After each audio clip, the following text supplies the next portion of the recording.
கண்களும் சுந்தர மணிவரை தோளுமே அல முந்தி என் உயிரை அம்முறுவல் உண்டது என்று எழுதுகிறான்.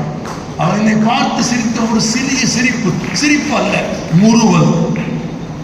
தமிழில் சிரிப்பு என்று சொல்லுக்கும் முறுவல் என்று சொல்லுக்கும் புன்னகை என்று சொல்லுக்கும் வேறுபாடு உண்டு. என்ன வேறுபாடு? சிரித்தால் ஓசை வரும், முறுவலித்தால் ஓசை வராது, ஆடியோ கிடையாது. இவ்வளவுதான். ஏன் சத்தமில்லாமல் சிரிக்காதீங்கன்னு சொல்றோம்ல?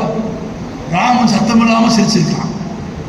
அதை முறுவல் என்று கம்பன் குறிப்பிடுகிறான். சீதை குறிப்பதாக கம்பன் எழுதுகிறான், முறுவல் சொல்றான். ஏன் முறுவல்? நடந்து வந்தவன் அவளை பார்த்தான். அவளை பார்த்ததுமே அவளை பார்த்து ஒரு புன்னகையை, ஓசை இல்லாத ஒரு முறுவலை ராமன் தருகிறான். அதுதான் என் உயிரை உண்டது என்று சீதை பாடுகிறாள். ஏன் ஓசையற்ற சிரிப்பு தெரியுமா? அதான் காவிய நுட்பம், கவி நுட்பம். முன்னே போனது முனிவன், பின்னே வந்தது தம்பி. ஒருவேளை ஓசையோடு சிரித்திருந்தால் ஏன் சிரிக்கிறாய் என்று இருவரில் யார் கேட்டிருந்தாலும்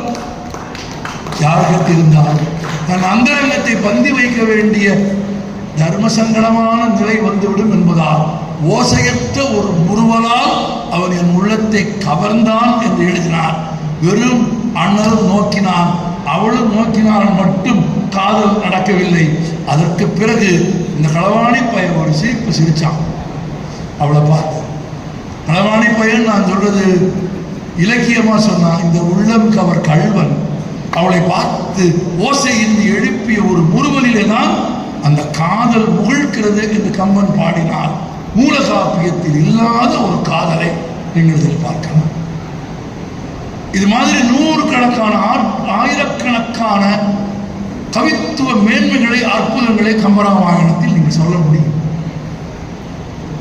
காற்று கம்பன் பாடுகிறான், இரவை கம்பன் பாடுகிறான், நிலவை கம்பன் பாடுகிறான், சூரியனை கம்பன் பாடுகிறான், விலங்குகளை கம்பன் பாடுகிறான், நதிகளை கம்பன் பாடுகிறான். ஒரு காப்பியம் என்றால் அது கதை அல்ல, கதையை காப்பியமாக்குகிறான். எல்லோருக்கும் அதிசயிக்கத்தக்க விதத்தில் ஒரு பாடல் சொல்கிறேன். இந்த அறிவியல் உண்மையை தெரிந்து கொள்ளுங்கள். பூமி உருண்டை என்று கலீலியோ சொன்ன போது மேற்குலகம் ஒப்புக்கொண்டதா? இல்லை.